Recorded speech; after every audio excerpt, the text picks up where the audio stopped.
What is good, all of our listeners and viewers? Welcome back to another episode of Games and Groceries. My name is Adam. And I'm Liz. And I'm happy to reveal that I'm the Tooth Fairy. We are here with episode 110, and we are here with our good boys over at Good Game, Great Game. But first, we've got some segments for you. Yes, we do. So yeah, I finally revealed my secret identity. I'm the Tooth Fairy. All along. I'm actually 290 years old.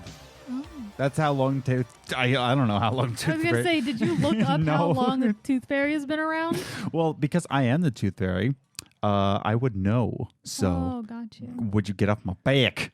Are you the Molinator? I am the Molinator. Santa Claus reference. Yeah.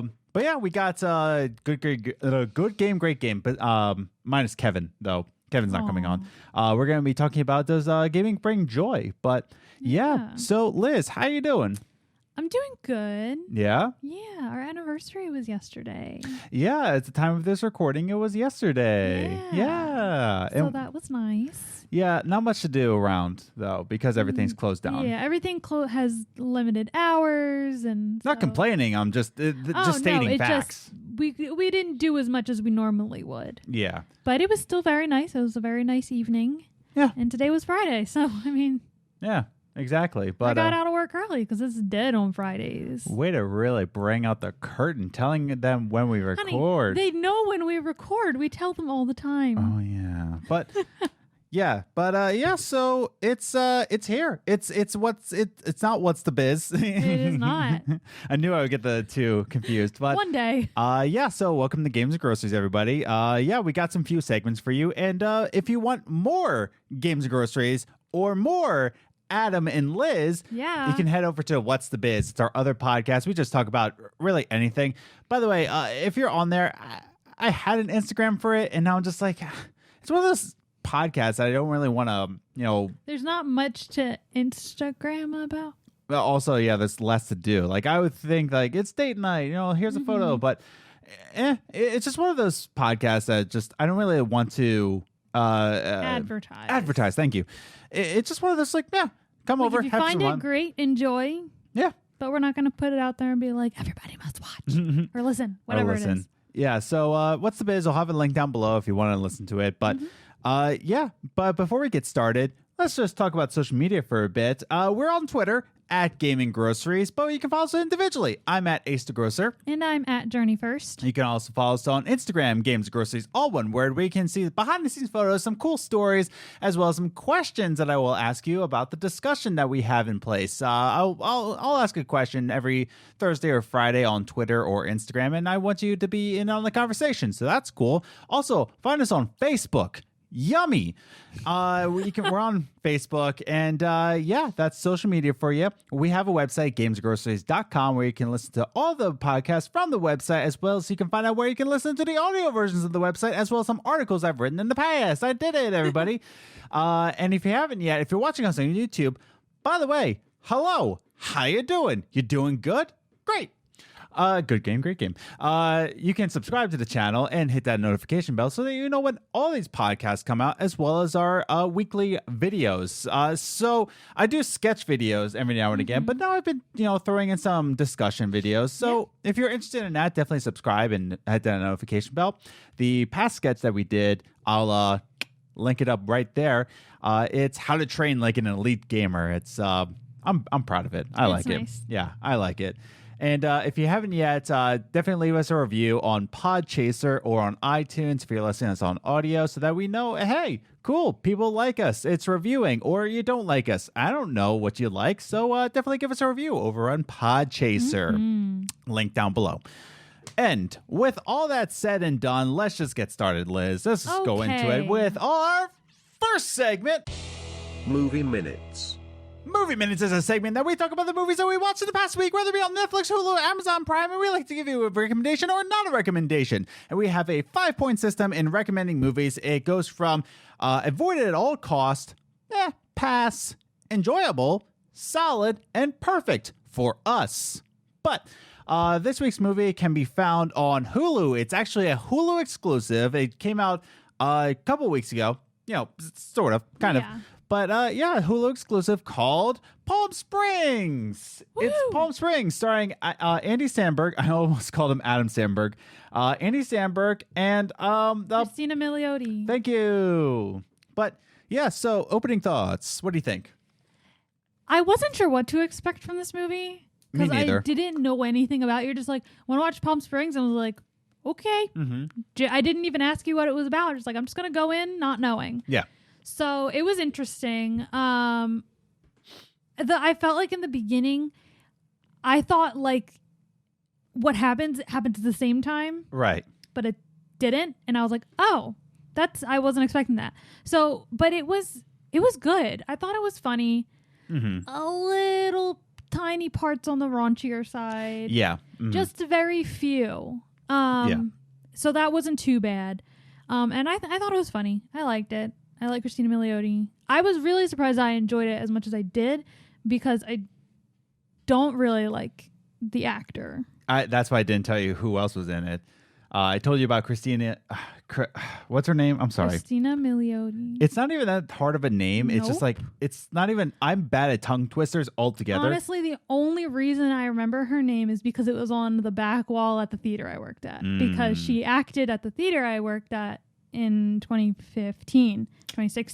So that was like a big thing there that she used to act in that theater. So that's the only reason I know her name. So my first note is that this is kind of a modernized plot to Groundhog Day. It's one of those same old beats of same Groundhog Day, same day is going over and over again. But this time a little bit more raunchier sexual jokes as it's well. It's a new twist on it.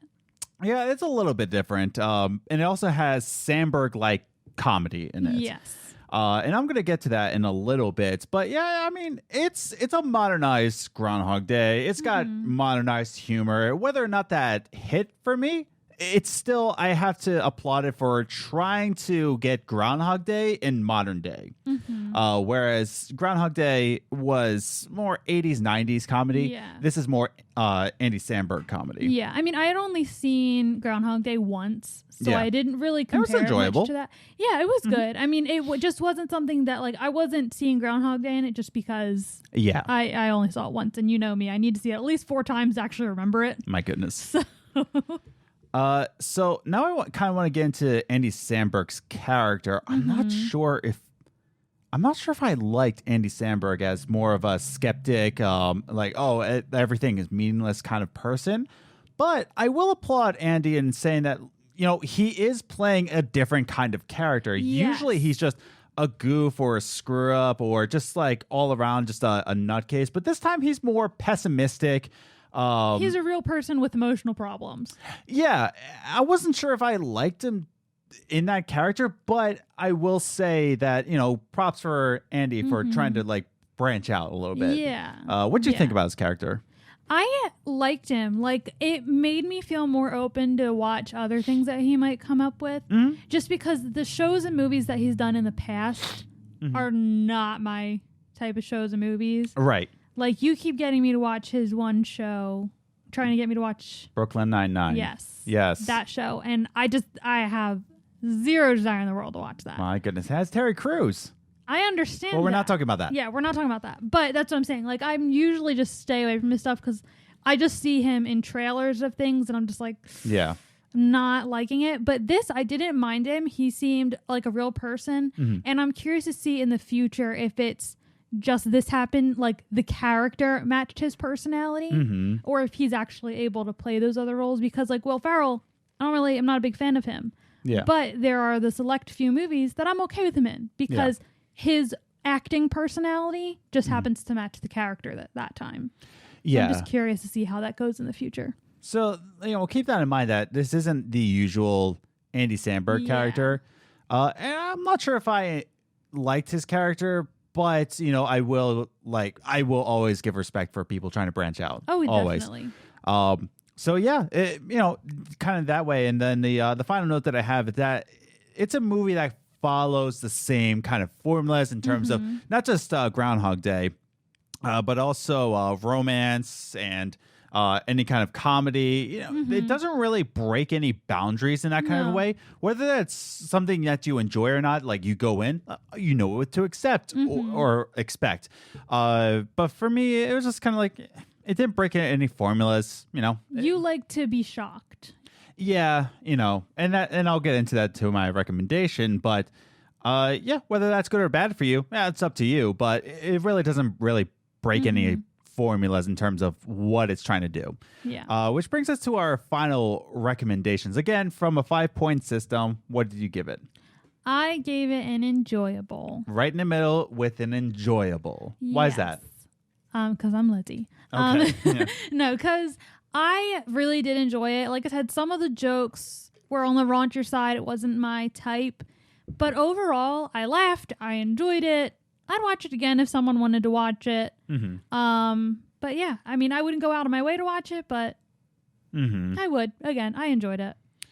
I gave it on our 5-point system a pass.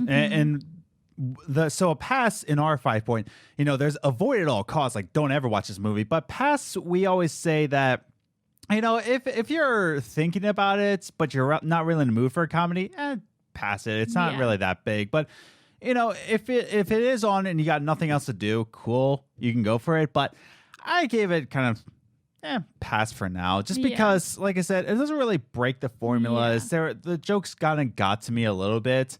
There are some nice, you know, love interest scenes that you kind of root for, but for the most part, it's not one of those movies that you just rush to Hulu and click it. But if you got nothing else to do, cool, go for it. Like, you gave it enjoyable. Yeah. And I'm just like, it was fine. Yeah. You know, but it also has that one other actor.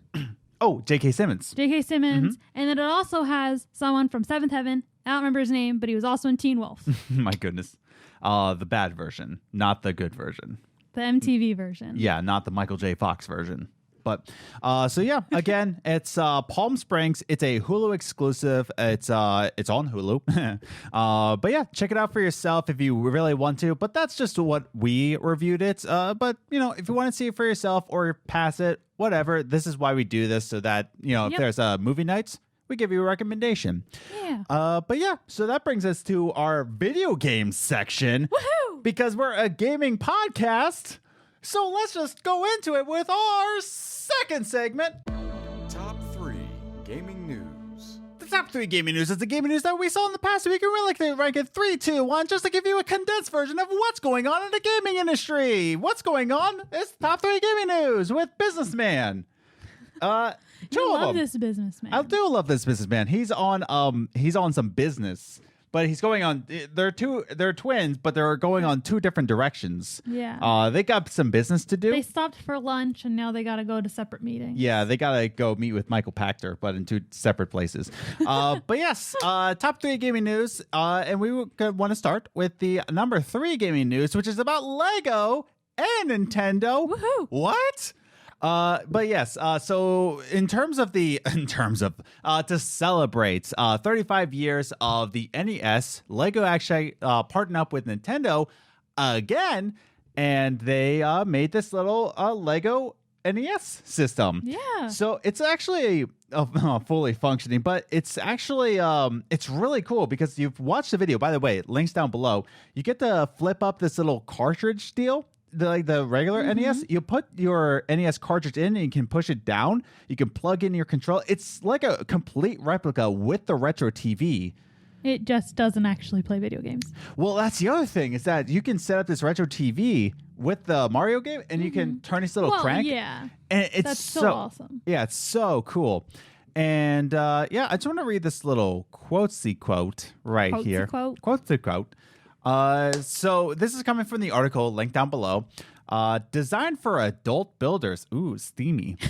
This new set contains 2,646 pieces that combine to create Nintendo's first home console, as well as an NES controller, a game cartridge that can fit into the console. Like I said, you can put it in and push it down like a regular game, and a miniature retro TV.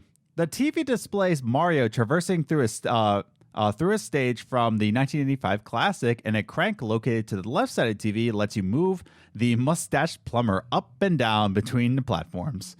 But yeah, super, super cool. Yeah. Lego and Nintendo have partnered up before to make another kind of Mario set. Now, this will release August 1st and will retail at $300, which not bad for a Lego set. Yeah, and not bad for like the complexity of this. Oh, right, yeah. Like imagine how much time and energy had to go into making sure all these parts work together and doing it. And doing the crank. Yeah, like I mean, just go watch Lego Masters and you can't even imagine how much this I mean, this was. This is super cool. Like, oh yeah, this like if we win the lottery, this is on the list of things to buy. wow. I'm gonna buy it and I'm put it together. My goodness, it's a fancy little thing. Yeah. But yeah, not much more to say. It's just a celebration of 35 years with the Nintendo Entertainment System. But yeah, that's I think just super cool. It's awesome. You know what else is less awesome is that your boy forgot to turn on the pineapples. Erps. There we go. Pineapples on. Woohoo! But yeah, so that brings us to our number 2. There's not much more to say about. No, not really. It's just here it cool. is. Yeah. It's awesome. Yeah. Super it's cool. Expensive. Article link down below actually has the video explaining it, and it's just I really need to watch awesome. it. Even if you're listening to us on audio, you can still click the link. But yeah, so next one is about the PS4. Woohoo! Wow. And apparently they're still chugging along no matter what. Chugga. Here's the comes the PS4. It's the console that can do it. I don't know. What? It said yes. I don't know. What? Where were you going with that one? I don't know. Yes, Papa. Sony says Sony says they will still not abandon the PS4, right? Even after launching the PS5. So this is a whole like next gen thing. Like what's going to happen to the old generation? I mean, Microsoft has already come out and said that they're discontinuing the Xbox One X. They're already discontinuing that. And now we're trying to think like, what about the PS4? Now, this is coming from the head of PlayStation marketing, Eric Lempel. I hope I said his name right. Oopsie dinkles. But yes, this is the head of PlayStation marketing. And he has this to say about the PS4. And it's actually kind of interesting. PlayStation 4 is a big part of everything we do and will continue to be a big part of everything we do, Lempo continues. There's a lot more to come from the PlayStation 4. I think we're seeing some of the greatest titles of this generation released in recent weeks, and that will continue. PlayStation 5 is the next generation product, but we've got a lot to come for people on the PlayStation 4. There's still a ton of life in that product. Now, what's interesting about this quote right here is that Microsoft is saying, Microsoft for the Xbox Series X is saying like, oh yeah, we'll make cross-gen games for a couple more years. And when Phil said that, I was just like, yeah, that's pretty much every generation, you know, kind of, sort of. But this one, they're saying like, no, like the PlayStation 4 still has a lot of steam ahead. We still got a lot of progress to do with this PlayStation 4. What do you think?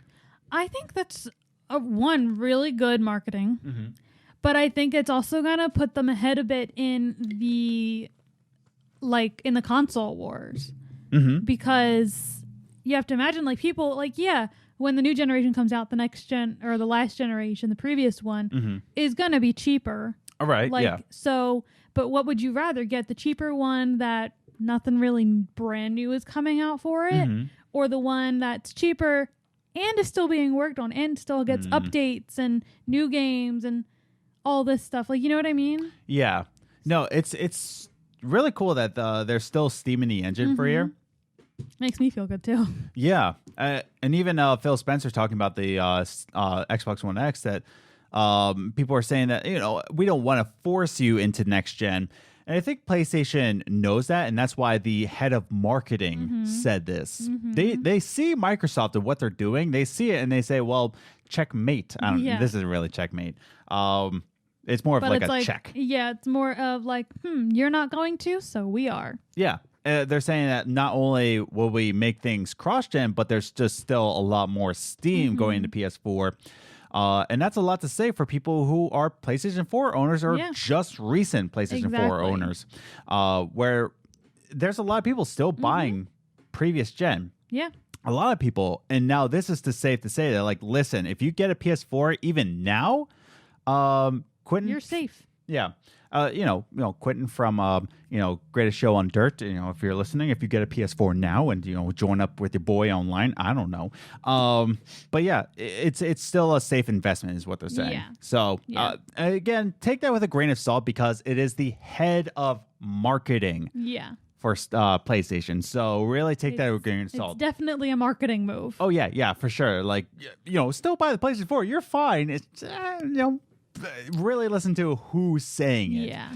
But yeah, so just super good for Yeah. PlayStation owners all around. But and now going into some kind of Nintendo news, sort of. But your boy Reggie, I should have put up a picture of Reggie. I didn't. I just did that. How disappointing am I? I'm very disappointing. But Reggie Fils-Aimé Yeah.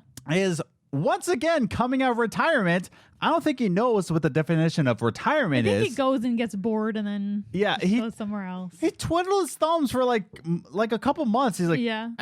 Nah, Yeah. not the life for me. Yeah. But now he has become a strategic analyst or strategic advisor. Thank you, Yeah. Brain. Strategic advisor for Rogue Games for their next step into console publishing. Yeah. So Reggie Fils-Aimé is actually joining Jack Tretton, who was formerly of Sony, and he's joining him as another strategic analyst. My goodness, advisor, as they jump into console publishing. Now, this is really cool because Reggie met with Rogue Games, right? And he said that he was actually pretty impressed with what they're doing. Again, I want to read this quote. All the articles are linked down below, by the way. So this is what Reggie has to say. When Rogue shared its console vision with me and I saw its first games that will be arriving this summer on platforms like Nintendo Switch, I was immediately impressed by the levels of ambition and innovation, says Reggie Fils-Aimé. I'm always on the lookout for fast-growing and innovative companies that we are ready to shape for the future of games, and I'm excited to join Rogue in their mission to unite and simplify games publishing across all platforms. So, again, when people are saying like, wow, this isn't really retirement now, is it?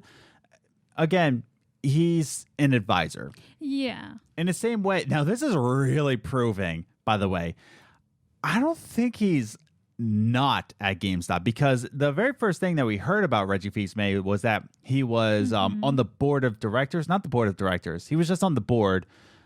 It might have been in directors, but he was on the board for GameStop. Yeah. And they're like saying, wow, that's a pretty big job. Like, they're just putting on a name, like slapping on the name. Hoping it helps.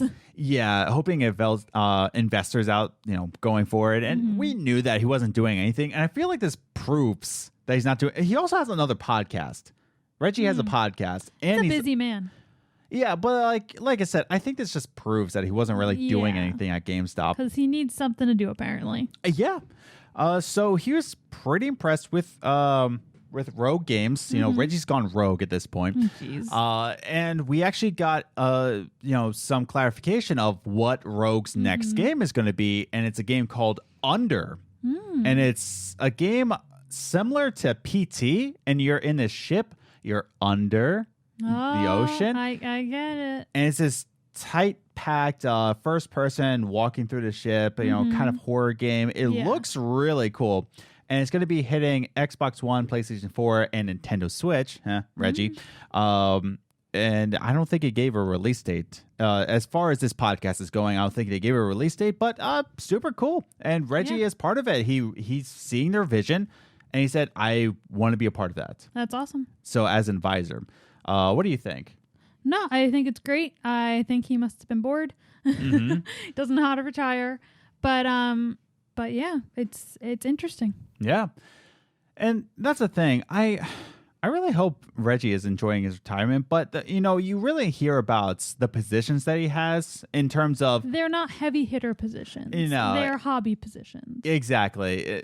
Being on the board at GameStop, it really just means here's Reggie Fils-Aimé, he's part of us. Yeah. Or being an advisor, strategic He comes advisor. into some meetings, but he's not like Right. at an office full time every day. Mm-hmm. He comes into meetings every once in a while. Exactly. He's just advising Rogue. Yeah. Like, this is how you can publish a game on a console. This is how you can work with Nintendo. I know some boys over at Nintendo. Exactly. So, I wouldn't say that he's really ruining his retirement because they're very small potatoes. He's just someone who he likes to keep busy, and if he can keep busy in his industry, right. who cares? And if he's not too busy, I mean, he's already got podcast experience. Yeah. So if he's not too busy and he comes across a certain gaming podcast on YouTube, I don't know what, something with groceries. And if he wants to just talk about You're such a nerd. What are you talking about? I'm just saying. There's no way. But super cool for Reggie and super cool for Rogue. Yeah. I looked at this game and I'm just like, wow, that's freaking awesome. And Reggie is impressed. And when Reggie's impressed, you know that Rogue is going, in this strong because he sees that innovation. Mm-hmm. I'm not sure if I'm allowed to say, but I was talking with, a founder at, Retro, one of the expos that we go to. Mm-hmm. And I was hearing his vision and what he has for a future. And I felt like Reggie in his time. Like, wow, Yeah. I really want to be like a part of this. Mm-hmm. I really want to. I'm not saying I'm a part of it, but I really want to like follow what this person's doing. So, I really feel Reggie here that he just wants to be a part of this growth. Mm-hmm. And it sounds like, if Rogue was sounding this impressive, we got to keep our eyes on Rogue Publishing for consoles. Definitely. So, any other thoughts? No, I don't think so. I mean, all of our top 3 this week are pretty cut and dry. Here it is. It's awesome. Yeah. Moving on. That's the thing about right now in the pandemic is that nothing really major is going on. Yeah. In terms of no one's really meeting or having E3s. It's either like a really like solid, awesome news or like you're a jerk. Okay, bye. Exactly. Like it's one or the other right now. Yeah. So it's kind of an interesting news week, but it is what it is. But so that's the top 3 gaming news. Mm-hmm. But so we know why you're all here. You're here actually. It's not for us. Yeah, it's for the good boys over at Good Game, Great Game. But so we're going to be talking about, does gaming bring joy? And especially we're talking about the pandemic here. Mm-hmm. Does gaming actually bring us joy? So, with all that said and done, let's just bring on Andrew and Zach, not Kevin. Kevin is just, in the ether somewhere. Aw. But we'll ask about him, how he's doing. We'll try and find him. Yeah, we'll try to find him. But let's just move on to our final segment. Coffee time. All right, everybody, we are back with our very special guest. Not only I did already messed up. Not only Za, not only Andrew and Zach, but the on. We're here with Good Game, Great Game with Andrew and Zach. What's up, everybody? How you doing? Howdy, grocers. We're in it for the long haul. So before we get started, I wanted to bring you two on just to ask a simple question. Andrew, first and foremost, what was that about? Is Good Game, Great Game coming back? Oh boy, you're gonna make us spill the beans. Yeah. Yes. The. Do we want to say yes? Okay, is yes the answer? So yes is the answer with an asterisk, I think. Yeah. We're still it's going to be a different format. We're planning things out. That's why I called you today, Andrew, was to talk logistics about what the heck we're doing. We're in the while I was at the doctor. Were you at the doctor? I was at the doctor. Oh, I was at a doctor, but not for myself. Yeah, I was going for me. Oh, are you okay? Yeah, I was just getting a COVID test. I'm going home to visit my immunocompromised mother, and I would like to not have it and take it to her. Oh yeah, okay. Can you two shut up for a minute while we catch up? Thank you. Are you healthy? Are you fine? I don't know. It's not a rapid. I'll find out in a week. Oh, that's right. This country's terrible. Yeah. Good. The short answer is yes. The long answer is we are figuring it out. We're coming back without our beautiful friend Kevin Ryder, who gave us his blessing to continue doing the show. Without him, he wants to pursue other opportunities in his life and just doesn't doesn't want to come back, which is completely understandable. Different given his life. directions. He sees video games very much as like a leisure time kind of thing, and the podcast makes them something a little more intense than that. And I completely understand that. It's very valid. I also play games for fun generally. So like, if it's not fun for you anymore because of the thing we're doing, then like, great. Probably just move away from that, and that's fine. But we're probably it'll be less frequent. The format is most likely not going to be the same. Zach and I actually talked this out, and we have not recorded. But the was a day that we were going to record the episode until Zach's internet betrayed us entirely. I just couldn't record the internet for a whole night, and it didn't quite work out quite right. So the short answer is yes, you will have episodes of Good Game, Great Game again in the future sometime. All right. I feel like a clod right now because I didn't realize we were doing video, because like as you can see, I don't have a stand here. I'm just kind of karaokeing it, like hitting real hard on the whole thing. I just got a whole new setup. I'm a big dirty PC gamer now. It's also really hot in this room, and my mind is going at a million different places at once, and I'm tired. From normal? I know. I'm just tired and long for a long sleep. We got a hot tub. I'm in my parents' house right now. That's why I'm living in this exorbitant cabin by the woods right now. But they put in a hot tub because they were like, well, we can't go on vacation, so we might as well like bring vacation here. So my parents and my partner, who's also staying with us, are all in the hot tub, and I'm here with you all, which is really where I want to be. That's what I was trying to get to. Is I'm grateful with you all today. Here on Games and Groceries, episode 694? Close. Is that how long you've been doing this? Yeah, 110, but very close. Yeah. Very 110. That's a great number. If you just subtract a quick 584 from your number, you're right. Did you do that in your head? Yeah, I'm math. I am math. I'm just math. I am learning programming right now, so I've been having to do a lot of math. So I guess I'm fresh on math right now. Can we talk about Andrew's beard for a quick sec? No, because that's a new development. That's his COVID era Andrew is what we're looking at right now. A little bit finer, a little bit less refined around the edges. He really needs to like work on his manscaping well. I guess it's not manscaping if it's on the face, because like manscaping the stuff down there. But COVID era Andrew's really got a look going on right now. It's hard because I haven't seen my friend in so long, and just seeing his new do really start to grow in is also a fresh and exciting opportunity. Adam, you're sporting phenomenal stuff as well, and Liz, it'll come soon, hun. It'll come. It'll be there. COVID comes for us all, but first comes the beard. Wow, I haven't done a podcast with Zach in months, and I forgot what an experience it is. I'm tired, but I'm ready to pod. I've got juices flowing right now. My voice is getting out there for the masses, and I want to pod all over the place for you all tonight. So let's buckle up. Let's do our best, and let's entertain for 2 to 3 hours. Wow. I forget how long the show. That's maybe not quite. That's a little long. Yeah. Did you have questions, Adam? Did you have a query? So getting Welcome into to the Zach show. So we are here to talk about if gaming actually brings joy, because we are talking about the pandemic, COVID, and all of this, and it does bring beards because it does bring kind of anxiety, and we'll talk about dad bods. Yeah, dad bods. We're in the dadification era of gaming, so beards are definitely something that I think we get. First we get beards, then we get joy, then we get rage on the internet because of joy. Oh, I think we already got rage on the internet.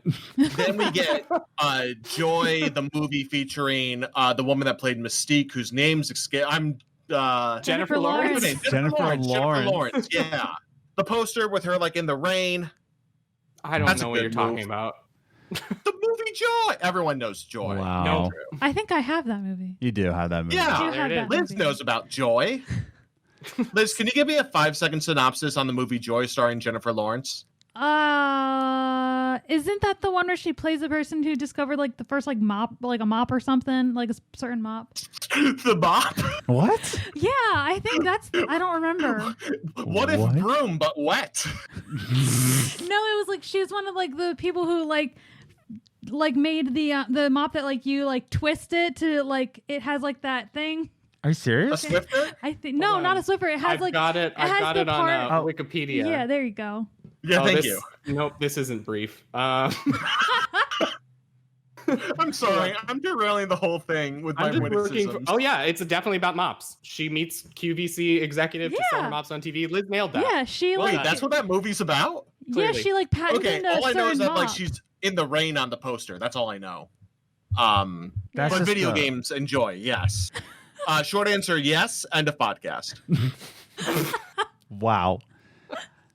But yeah, just Zach just ended talkie time without letting Adam or Liz speak for more than 3 seconds. I'm so sorry. Would you like? Do you want me? I can stand in the corner for a few minutes My if God. show too much. So Brain not work. Brain small. Brain not work. I'm sorry. so this is the second time Zach has been on the podcast, and might be the final time. against your better judgment. But before we get even into does gaming bring joy, I kind of want to get into a little bit of a discussion about difference between happiness and joy, right? I feel like there is sort of a line between what joy is and what happiness is, or even ultimate happiness. So let's do a discussion on that, right? What do we think the difference is between joy and happiness? Anybody want to start? Well, I think joy begets happiness. It's arguing semantics, and I think if you were to look up the textbook definition of joy, the word happiness is within it. You know, I feel it's more an argument of semantics to say there's a difference between happiness and joy. But you know, when you're experiencing joy, there's usually a root cause of it, where I think happiness is a state of being. If that makes Oh, sense. see, that's funny because I think of it the exact opposite direction. Oh, tell me your ways. And I think also like this is like semantics tend to just be a personal experience and your personal things on, so people can think differently. I think happiness is just the direct emotion, which is usually like something that can come from an external cause, something that like it's just the emotion of feeling happiness, whereas joy is more of the state of being. It's when you put yourself into like find things that settle you into a state of contentment, which often then is accompanied by some happiness because you're within that contentment. Yeah. If I'm thinking, so my general association with joy, the word joy for me comes from, not where it comes from. We're not talking the etymology. This is my personal take on joy. I'm sure it's Latin or some nonsense. Anyway, some nonsense. some nonsense language. No one speaks those. Joy is hold. Oh boy. Or it's Greek. It's Latin or Greek. Word origin. It is Latin from the word He did it. graduere. I'm so smart. Yeah. My goodness. Yeah. Joel. So anyway, that's not actually what I'm talking about. For me, my first, I think, direct association with what the word joy is, when I was in like kind of a weird theater school where we thought about things in a very abstract sense, as opposed to things where it was like more, here's how you go do an audition. It was like, here's how you sit in the corner during a rehearsal and create a character for 3 hours. Like we had weird theater school. But the first play that we put on when I went to college was Angels in America by Tony Kushner. And for anybody who is not familiar, as freshmen do, casual in freshman theater play. school. Angels in America, for those that don't know, is a landmark gay play that it's set during the AIDS crisis of the late 80s and early 90s. Oh, wow. And it addresses that. So it's not a happy time. I wouldn't think so. So like, and the main character in it, the primary character has AIDS, like his HIV has progressed to AIDS. And then I played that character's boyfriend who doesn't deal with his boyfriend's AIDS very well. And throughout the play ends up essentially abandoning him in the hospital, cheating on him, breaking up with him, and then feeling all of his own guilt about that. So there's just a lot of crying for my character. There was a lot of like dark scenes, a lot of yelling. And so it's very hard to figure out how to play that character realistically because you still have to make them human. And finally, one of our guest like directors that kind of came in and was working on a workshop with us in class mentioned the phrase seeking joy. And she said that every human seeks joy. Like that is, you don't want to live in a constant state of distress and sadness. Like maybe there are people who really are off in chemistry and blah, blah, blah, and they have trouble figuring out how to seek joy. So they get stuck in that. But the desire for contentment and for comfort and blah, blah, blah, these are human things. So even a character who in the circumstances of a play is super sad and crying constantly is going to have some part of them. And this is the same way you'll get humanized villains where they're trying to kind of justify their evil actions because they're seeking contentment, they're seeking comfort and joy and these kind of things. That is just part of making a well-rounded thing. So I had to find like moments of levity in the character where they're also trying to laugh at something. Maybe they laugh this thing off, but then they can't handle this thing well. And that rounded it so much more. And then when you really think about it, that's just like then a thing you can take into life. Like seeking joy is a concept that I try to live my life by. If I'm in a bad situation and I can change my perspective into finding whatever small amount of joy may be there, it helps. Yeah. So how would that and I think you explained it pretty well, by the way. Going into ultimate happiness, and I kind of lean towards pretty much what Andrew is saying. Zach, I feel like you're wrong. But no, yeah, put it on me like that. Yeah, thank you.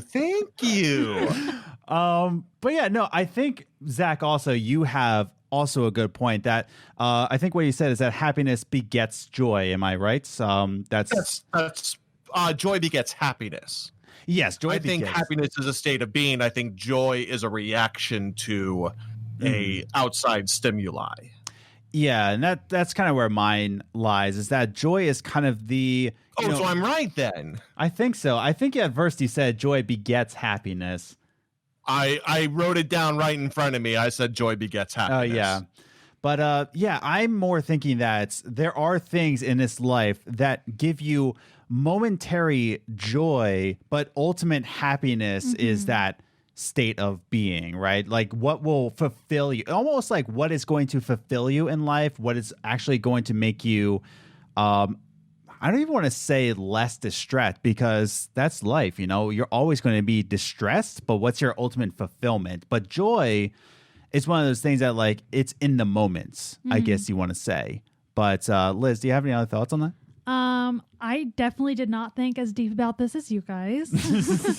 And I mostly just thought about like not the meanings, but like when like thinking about it, it was more of like I feel like joy is just that like bare step above happiness. Like when you say like I'm happy, like you're like I'm happy, but like joy is I feel like a stronger word where it's like you're not just gonna be like I'm joyful about it. Like no, like you're joyful, like you're like more excited about it than just happy with it. Okay. You know what I mean? Okay. I can get with that. I feel that very much. Like I think because I think also like the concept of ultimate happiness that you're talking about, Adam, is like a whole separate level of like an overall life happiness and a life satisfaction, which the pessimist in me says isn't actually achievable. Because you'll always, as a human, find something to not be satisfied with, which is kind of, I mean, to me, like ultimate happiness conflates very closely with perfection, which I think humans are incapable of. You can just fail a little bit less each day. I would argue, I see your point, Andrew. May I raise you that I think ultimate happiness also has to do with letting go of the idea that the things you're going to do with your life are going to be perfect. And that you will be able to accomplish everything you set out to do in your life. I think that if we're talking the ultimate level of happiness, I think there is a certain amount of letting go of an ideal, of a dream, of a certain level of success that you don't. I'm not saying like give up on your life and all is meaningless. And you know what? But that's what I'm hearing. but I get what you're saying. I moved to New York 7 years ago to be an actor and realized that, the living the music theater lifestyle, the name and lights, the constant struggle and hustle and bustle wasn't good. Right. For a cynical and less I don't want to say the word flamboyant soul, but that's where my heart landed in this moment than I. Showbiz ain't for me in the context that I grew up pursuing. And it didn't bring joy. And I've thought a lot about what has brought me joy, not only in the couple of years after I gave up the initial dream of pursuing a career in theater, but also in the last 4 months of living with COVID and seeing a huge disruption to not only my own life, but the lives of people around me. I've been living at home ever since COVID hit, and that's been a huge source of relief in a financial sense. It's been a relief in a support structure because I've been extremely fortunate to have time to spend with my parents and build my relationship further with them with time I never thought I was going to have again. I started seeing I gained a partner in the last couple of months, somebody I met literally right before COVID hit. Wow.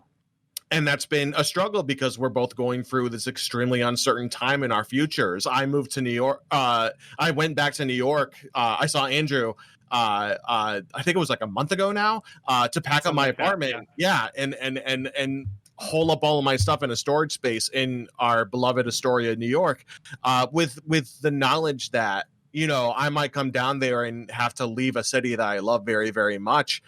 But there is joy right now in knowing that I am making the best of a situation that is tough. That we are finding joy in the small things that this genuine tragedy. I think that it can't be underplayed that this is a bad moment in American culture and civilization, even world culture. Yeah. I think so. Yeah. And I feel grateful that I've been able to find my own sense of joy in the people I'm with, in the things I am doing for myself. Like I said before, I bought a huge PC because I want to teach myself new talents, because I want to pursue new opportunities. I am grateful that I have this camera that I actually bought Andrew for Christmas, I think 2 years ago, when he was setting out. Which is the same model as the one I'm using right now that my cousin also bought me that Christmas. He bought the same thing, and I was like, well, maybe I'll use this someday. And then 2 years later, like, oh, serendipity, I actually have this thing. And I think I got Andrew like a pair of shoes or something. I forget. It was not. It wasn't shoes. I don't know. Guarantee it was not shoes. What was the present, Andrew? But probably a video game, honestly, or like a gift card. That's we buy each other games all the time. Yeah. Very frequent.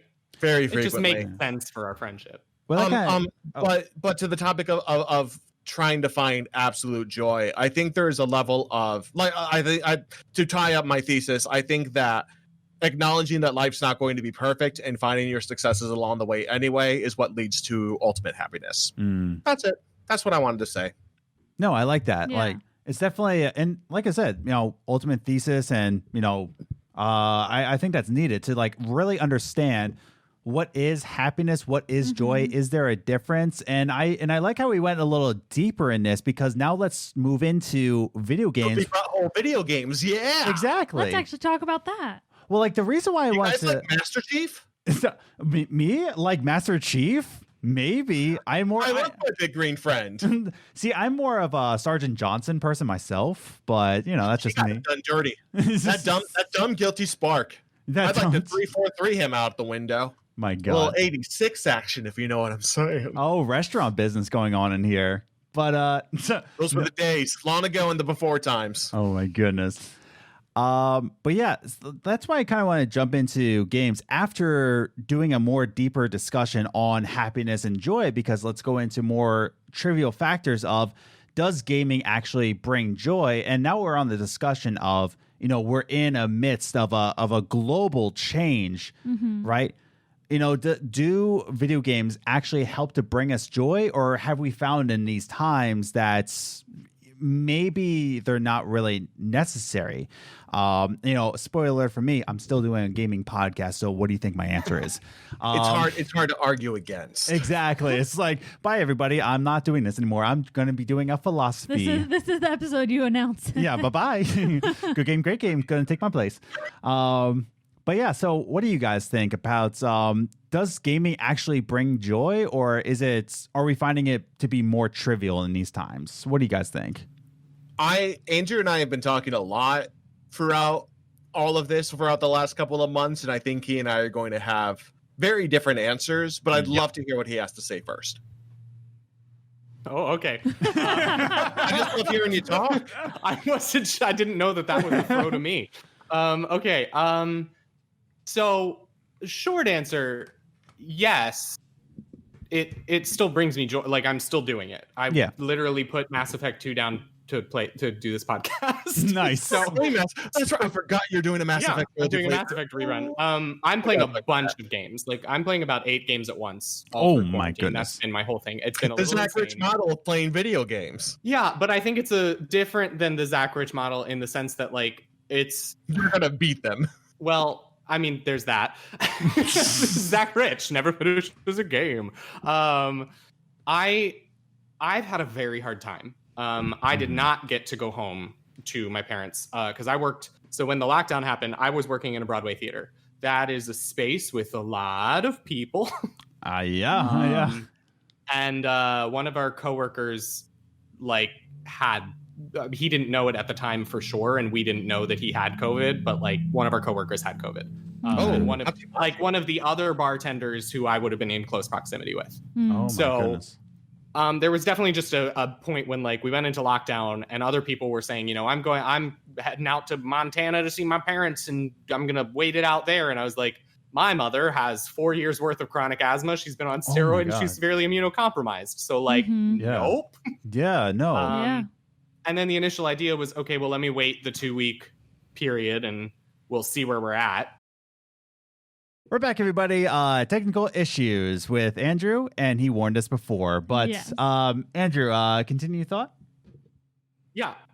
So it got, like, once it gets to the end of March, after, like, the 2 weeks of making sure I didn't have symptoms show up, then New York City was the epicenter of everything. And, like, the idea of trying to take public transportation to get home was like, no, thank you. Yeah. I don't want to go there, like, for me or for my mom. So I essentially got stuck here. And, like, I am lucky enough to live with a roommate, so I wasn't, like, completely alone, but there was definitely just this sense of, like, so many of my close friends had gone home with their families, or at least were quarantining with, like, their significant others. And there was, like, this really deep-seated loneliness that, like, set in the first month or two. Yeah. And then on top of that, obviously, Broadway is still shut down. So I lost my job, any kind of income, and the unemployment line is still, let's just be clear, is still a problem. The unemployment my goodness, is a mess of a system. Yeah. And I still don't have everything working with them, and that's just been a constant source of anxiety. But before the, like, 600 PUA kicked in, they had so severely underestimated my rate that I was not sure I was going to have, like, one more month worth of rent.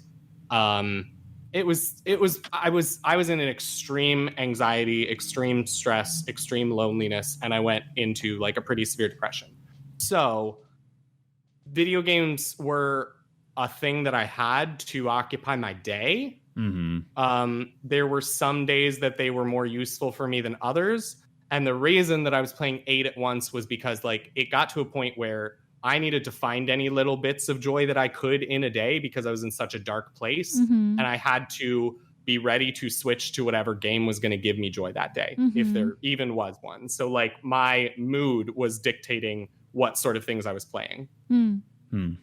I played a lot of, like Doom Eternal was a day when I just needed to, like, completely zone out of everything and, like, do a mindless, like, ridiculous sort of thing. It had to be such like a blessing for so many people to have 2 highly anticipated games set right at the start. I know. Yes. 2 very different genres games too. Like, very polar opposite. Yeah, right.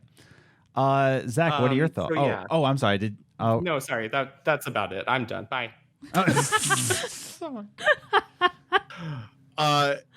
For me, it is different because I was fortunate enough. Like I said before, like, I was fortunate enough to go home and have time and people around me.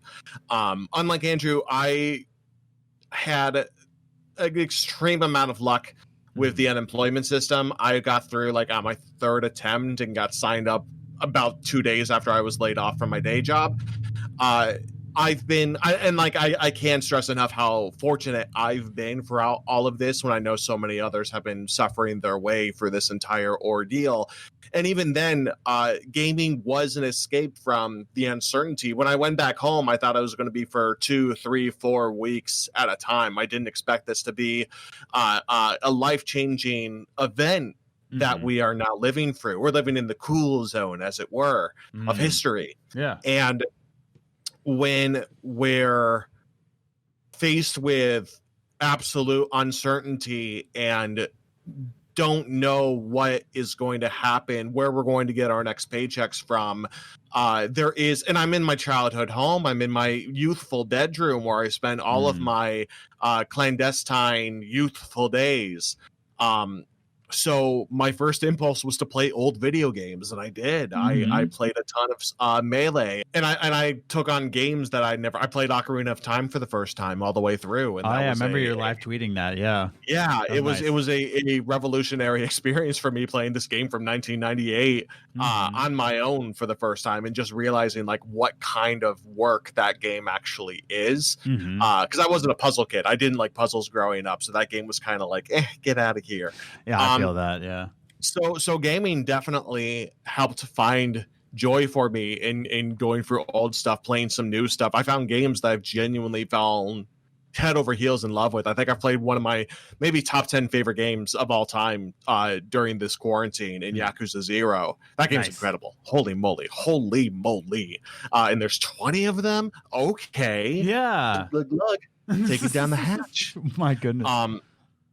So yeah, there's plenty of joy that I found throughout all of this in the middle of dealing with this really traumatic time in American history. I can't stress enough how fortunate I feel that I've been throughout all of this.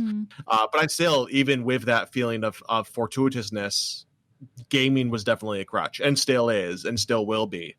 One of the things that my partner and I really clicked on, because we started dating in the middle of all this, but it was Animal Crossing. I bought her a Switch, I bought her Animal Crossing, and she still plays it religiously every single day. I've kind of tapped out at this point, but for the 2 months that I was able to, until it started getting way too stressful for me to play, until my stocks didn't go up no more, it was wonderful to be able to connect with her in that way. We've been playing all of these titles that have brought me such joy, and it's such a wonderful thing to connect with somebody new whom I care about very much.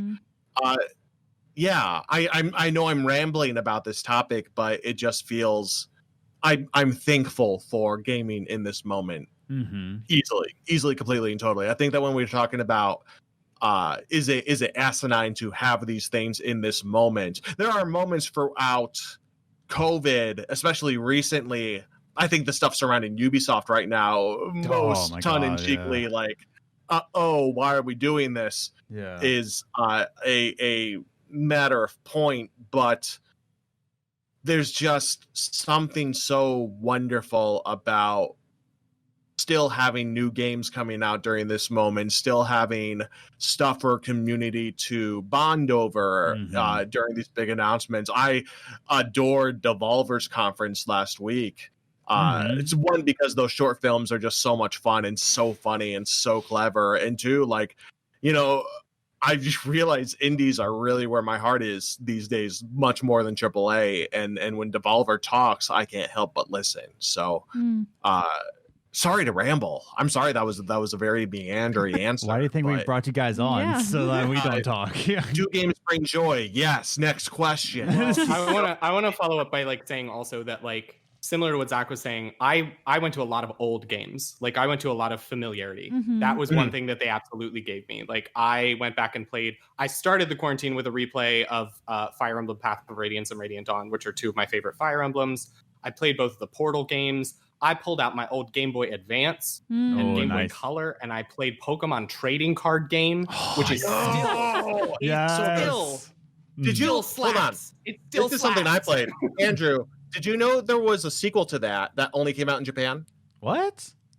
There was a second Pokemon trading card game on the Game Boy Color. Pokemon Trading Card Game 2, Electric Boogaloo. It was called The Invasion of Team GR, which stands for Great Rocket. And the game, it's literally a direct sequel where there's a blimp that just comes by with a giant vacuum like Team Rocket out of heck. And they suck up all of the Pokemon cards and take it to their island. And everyone's like, what are we going to do? We don't have Pokemon cards anymore.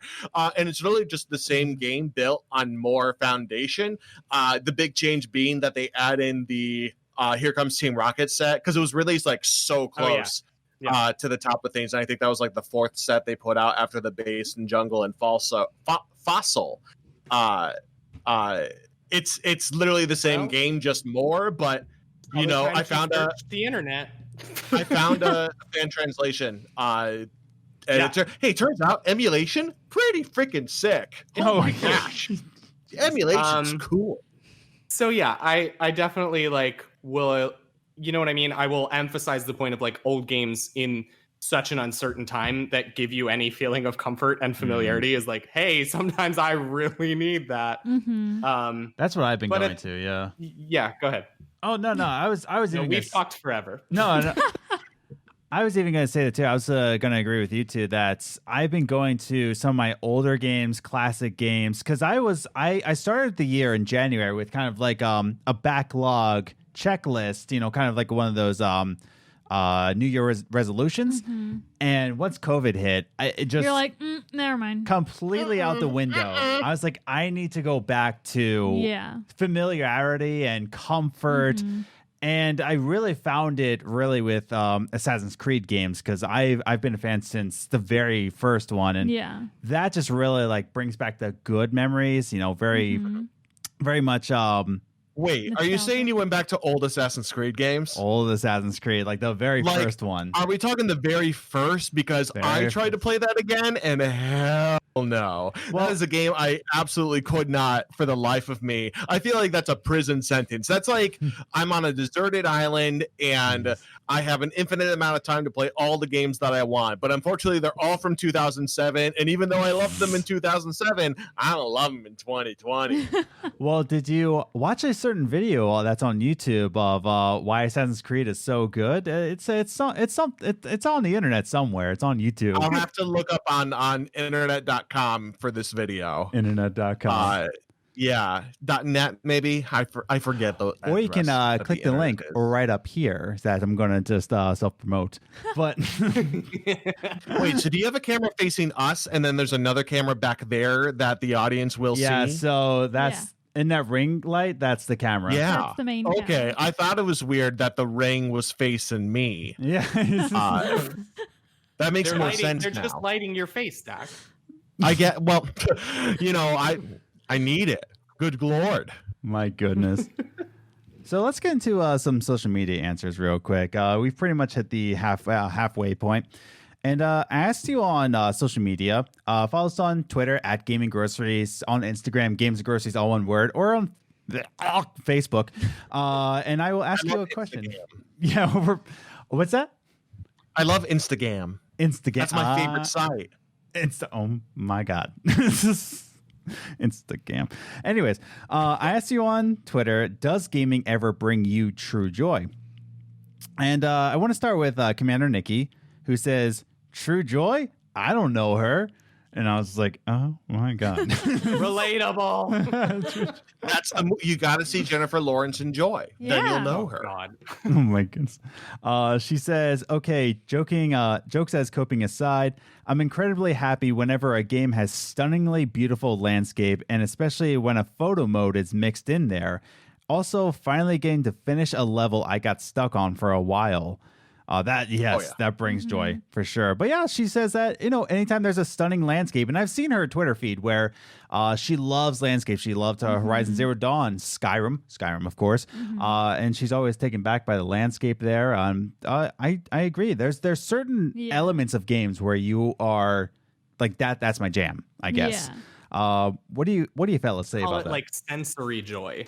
Ooh. You know what I'm saying? Ooh. Like, buckets. Oh my goodness. Yeah. I think there is a level of, oh, look at this cool thing. I think that's like the bottom level of joy from games for me is a sensory experience where music and graphics can swell that kind of emotion. The thing that I've really fallen in love with, like I think Nikki said, when you beat a difficult level. Yeah, I also realized finally I've getting really to finish fallen in level. love with roguelikes over the last year, and I have Slayed the Spire to thank for that, because that game, I think I've put maybe over 200 hours in that title. And just in this last year alone with Monster Train and Hades is a game that I have put I've only had it for I think 2 weeks, but I've already put 16 hours into it.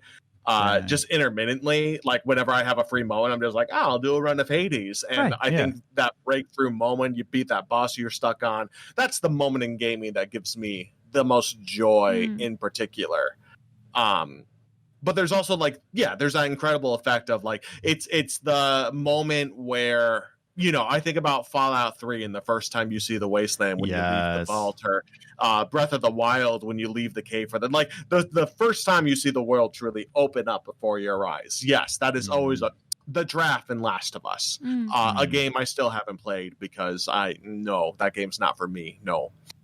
Just straight up no. Yeah, I mean, I also had like, so when we went into quarantine, I was like in a long extended process of a Fire Emblem Three Houses maddening run through, because with the DLC for Fire Emblem Three Houses, they added the difficulty maddening, which is even more than hard. And basically what it involved was like, it's a strategy game. And if you accidentally left any of your units in the range of an enemy on any given turn, that unit was gonna die. Oh, wow. Like, it was insanely hard. I had to do an insane amount of like front end planning and work on like how I was developing my units so that they would even be usable for the end game. And I definitely like stopped it for a little bit at the beginning of the pandemic, because I was like, this is just going to stress me out. Like, this hurts to do sometimes, and I can't do it right now. But then I picked it up somewhere partway through and picked up the work where I had left it off. And by the time I got to like the last 3 chapters of it, I didn't have to retry them. I got them like done on the first try. My units were like so strong. And when I finished that game, like, oh my God, the sheer accomplishment. Like, yes, exactly what Nikki is talking about. That was the amount of hard work that it took to put into a hard thing. And I did it. Yeah. It's rewarding. I spent a long time not challenging myself when I played games. I would always play on the easiest difficulty, always just grift my way through everything. And I think it's only over the last couple of years where I was like, actually, would I feel better about games if I just challenged myself more in them? And it turns out challenge is fun. Challenge is good, actually. Didn't realize playing on a hard difficulty, actually rewarding when you beat that big boss fight that you couldn't do. I'm also I'm big enough to say, like, if I get really stuck on something and need to bring the difficulty down and I'm allowed to do that, absolutely. What was I playing? I was playing oh golly, I forget the game. Oh, it was Spider-Man. Nice. All those years ago. I hit a wall with that game where I think they just introduced it was during the DLC, the City That Never Sleeps stuff. Oh, yes. They introduced this mook that just has a rocket launcher, and that rocket launcher just kept on hitting me and hitting me and hitting me and killing me and killing me and killing me, that I eventually was just like, you know what? I don't have to stand for this. Bump. Easy difficulty. Spider-Man's the most powerful thing alive. Goodbye, Rocket Boys. And it gets to the point where it's like puzzle games too. I played Baba Is You. Yes. Which is unbelievably wonderful. And when you nail a puzzle in that, you feel like you have the biggest brain possible when you win a puzzle in Baba Is You. But I am also big enough to say, like, if it gets to a point where I'm just not going to figure out a puzzle, and there's no way in the world that tiny small brain me can't figure it out, and I look online and I go, okay, there was no way in hell I'm ever going to be able to figure that out, that's also fine to me. I don't need to ram my head against the wall. I give myself a 45-minute rule. If I've spent 45 minutes on something and I can't figure out what to do next, I move on. Even like, I had a moment when I played Ocarina of Time where I didn't get that I could use my hook shot while I'm wearing the iron boots. So I'm standing around the water temple. I'm like, how do I get in? How do I get in? How do I get in? I don't understand it. I missed something. How do I raise this door so I can get into this blasted temple?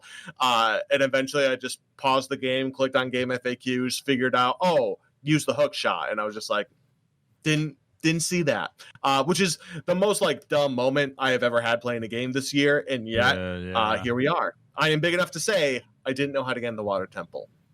Dag. You can put that in the corner. I don't know how to get in the water temple.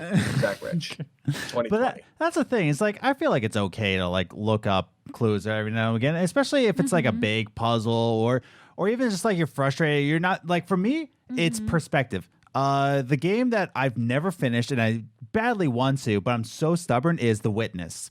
And The Witness, I love puzzle games. Ooh, okay. But The Witness is all about perspective. And you cannot, it's not a very black and white mentality. If you're a black and white mentality, like your boy, you have to swim in the gray. Like there's all these different rotations, and you have to understand that the way you're thinking about it isn't necessarily the right way of thinking about it. And I'm just like, I hate this game. Go, bye. And I help a lot when you play that game. You do, because you swim in the gray. I had really mixed thoughts on Witness because I love what it tries to do. It is a game where every single mechanic is not taught to you. You just have to figure it out along the way. My issue was that all too often I was figuring out a puzzle, but I wasn't understanding what that mechanic was, especially like at the base lines. So I would literally get to the point where I was just making lines, and then boom, I got the puzzle right, and I move on to a harder one, and I'm like, well, I don't understand how I got it right. That's the thing. I just wanted to know the rules of the puzzle. That's it. Like it's very much like you have to train yourself to think outside of the box, because the rules are the last thing that you expect them to be. I watched somebody streaming it who I think was very much in your mindset, Adam, of how to handle the puzzles, and like could not figure it out. Whereas my brain has done weird off the wall sort of rules to puzzles for years. So it was much easier for me. So I ended up typing so many solutions into the chat for him because he started asking for it. Yeah. And I was like, I feel bad. I feel like I'm like reducing your experience of the game, but otherwise you also are just streaming, sitting here, not solving a puzzle. Right? I think a lot about the Ego Raptor sequelitis video that he put out in like, God, I don't know, 2011. When did the dinosaurs rock the earth? That was about Mega Man X and how that game does a great job of not hand-holding one bit at all and letting the player figure out its mechanics through trial and error. And not even trial and error. Like, it's very easy to just figure out what to do along the way.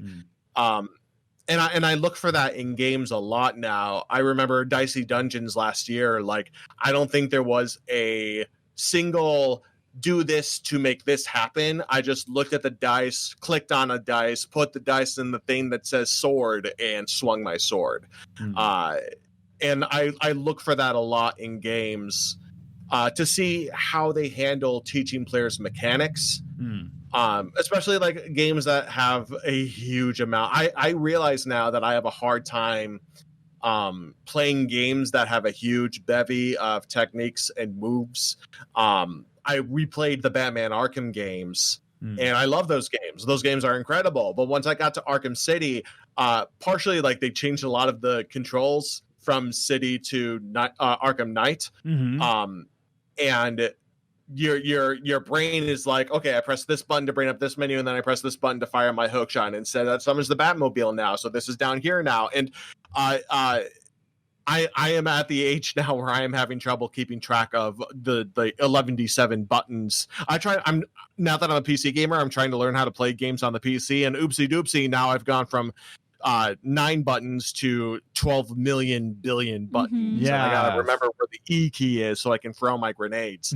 What I'm trying to say is I'm a stupid man, and baby brain can't handle big buttons. My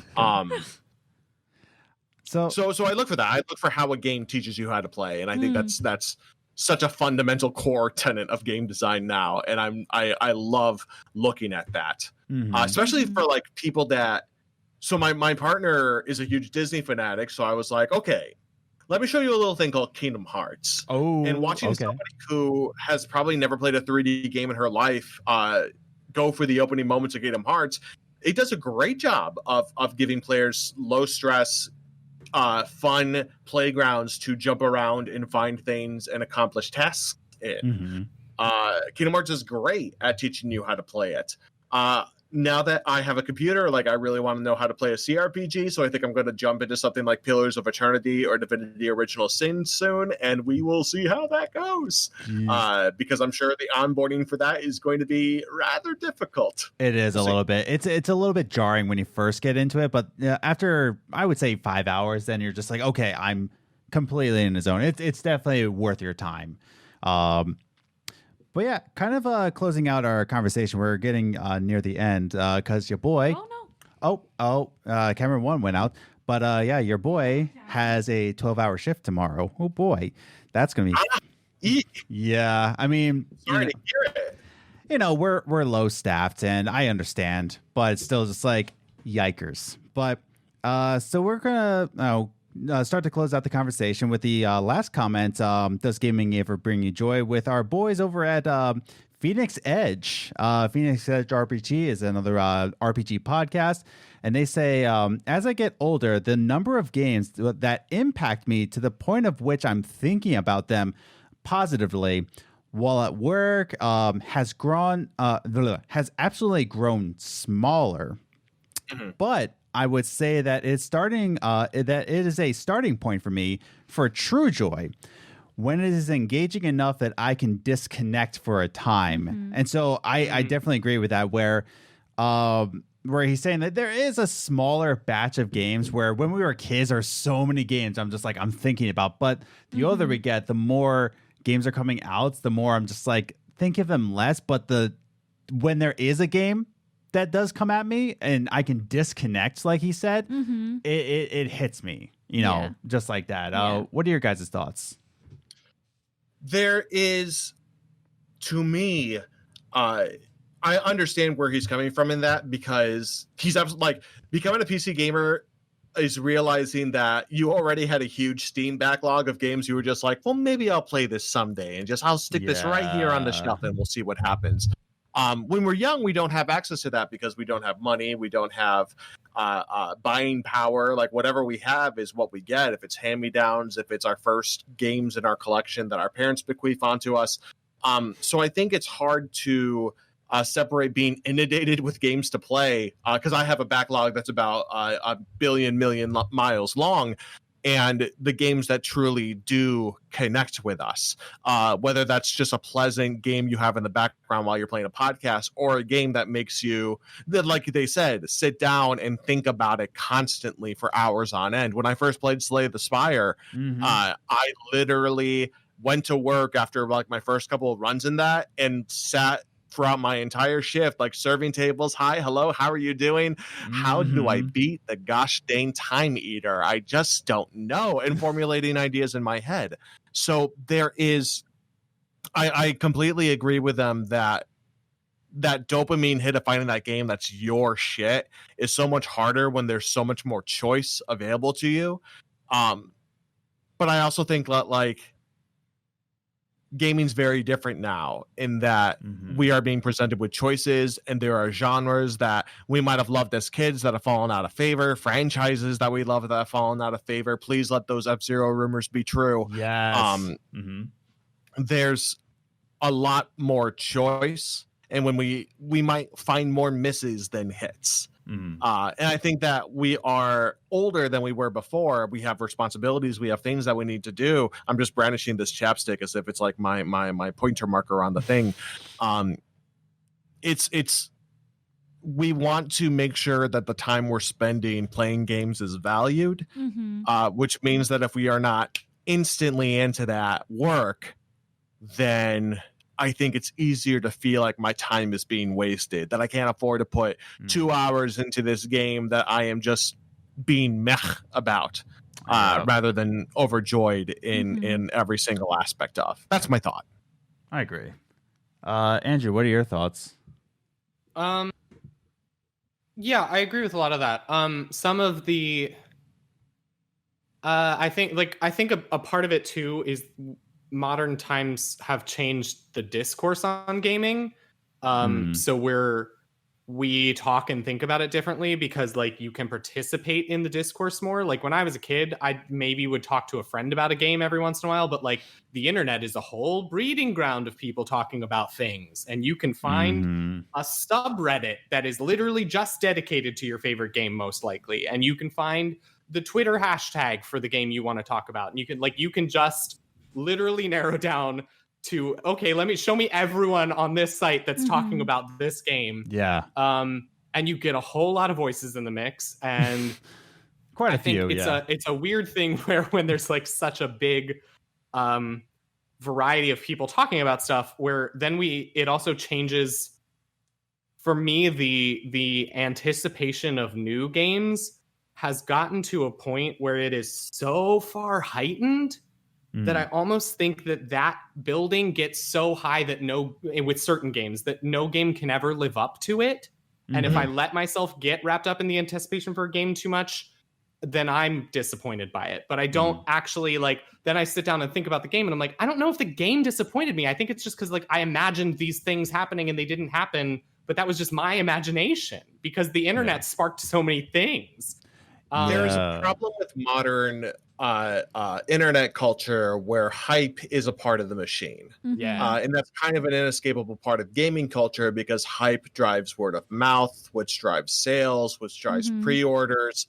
I mean, there's a reason why the pre-order came to prominence in a digital age where the only reason we are pre-ordering games now is because, well, I'm going to buy this because it looks amazing in all of these trailers and hype videos that we've seen. And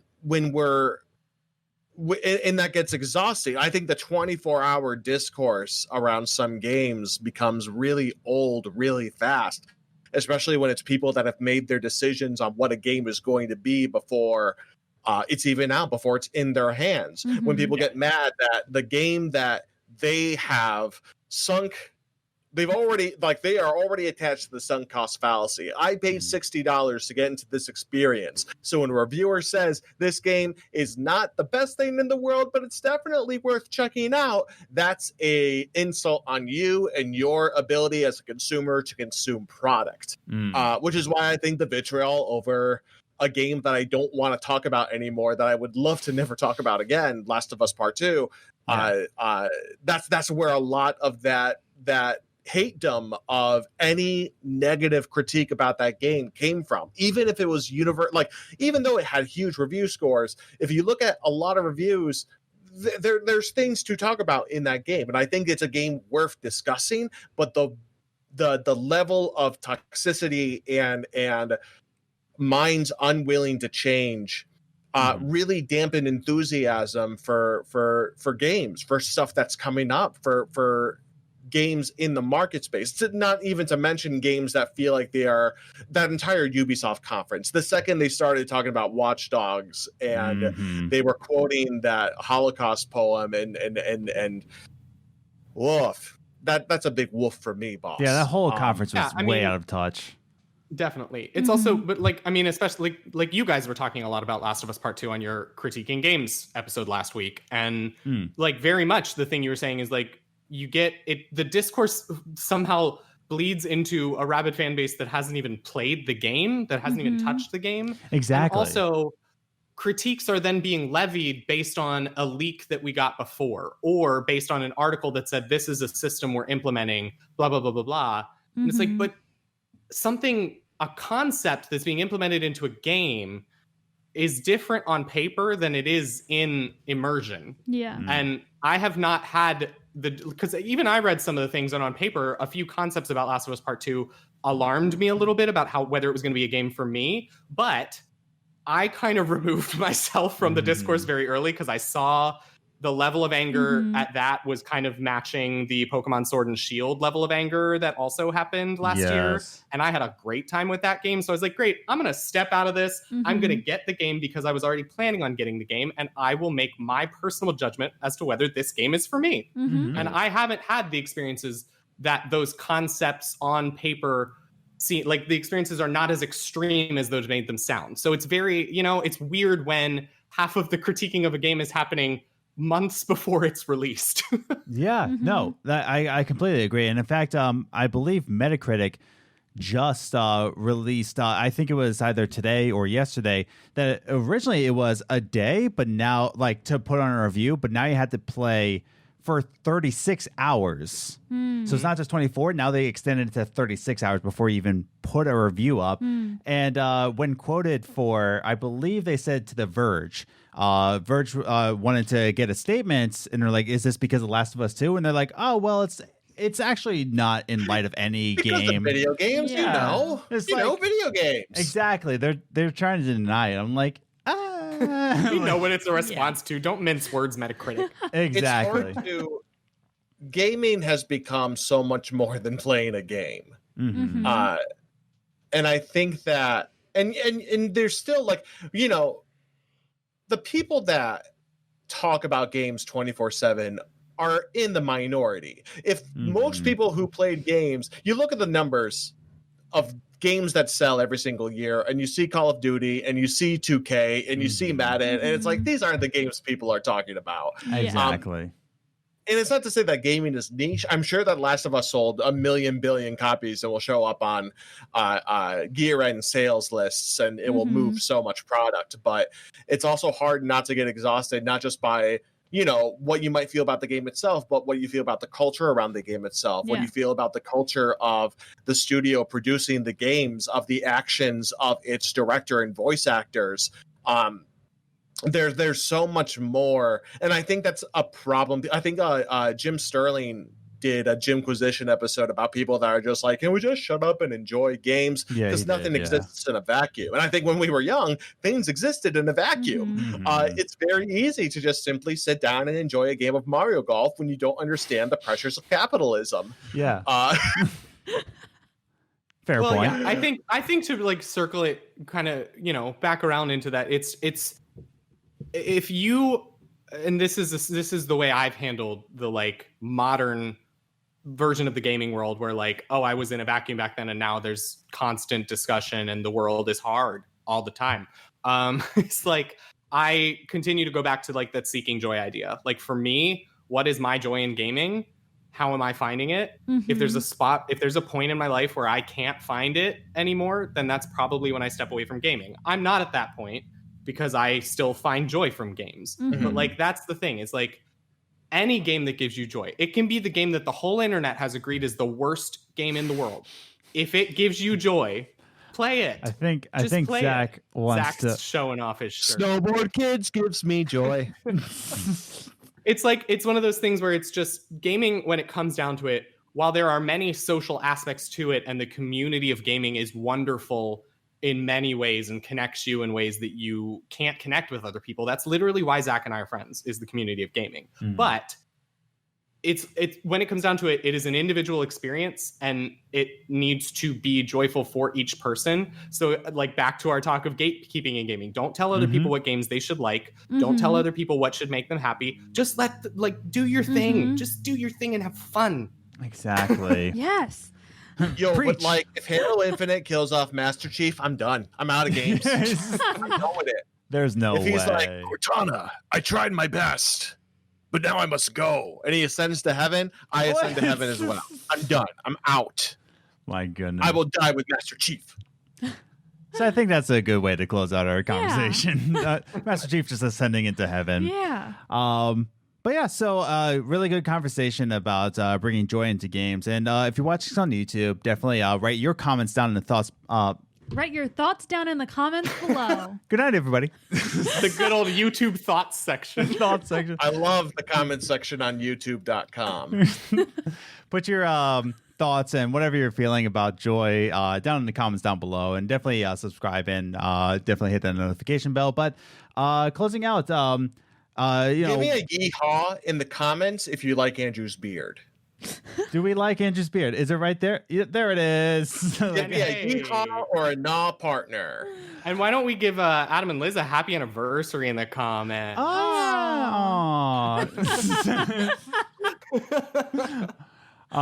But yeah, so That's pretty cool. yeah, I think so. Wait, you two It's nice. What's that? You two ignite him? Yeah, I thought you were just roomies. I thought so too, but then this ring binds us all together. You know, it just it traps me. I one of mean, those parody Wrong choice of brothers. word. Whoa, maybe backpedal on that, Adam. So Zach, where can we find you on social media? I am at Papa Bear Zach. At Papa Bear Zach on Twitter. And Andrew, where can we find you? I'm at Andrew Orsi on Twitter. It's also technically that on Instagram, but I don't use my Instagram. If you're interested in the possible return of Good Game, Great Game, it's at Good Great Game on Twitter. That's where you will find what's happening there. Yeah, stay tuned. And- It's not possible. We're doing it. I mean, We're just still figuring it out. But Good Game, Great Game version 2.0 coming soon. and to then a headpiece near you. So that exists. So It that will exists. exist very soon. It will And, exist. If I can plug one other thing because I love it, Go for my acapella group, my pro acapella group, Black to Gold, has started to put out quarantine content, and we are working in earnest on some more. And I think we're quite good. I agree with this statement. They're quite good. It's a little biased, but so that you can find us at Black to Gold Music on Instagram. That's all words. It's not like Black to. It's Black to Gold. The words. Yeah. That's Black to Gold Music on Instagram. Black to Gold on YouTube. We're going to be putting out lots of fun pop bops with just our voices. And I'll definitely be putting that. You can find me next month Oh, soaring you're the gone. skies in Microsoft Simulator on my 10 DVDs.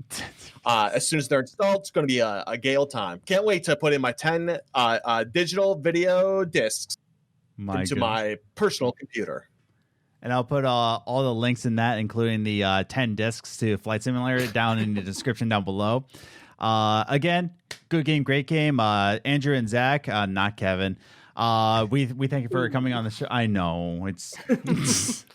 We thank you for coming on the show and talking about joy and gaming.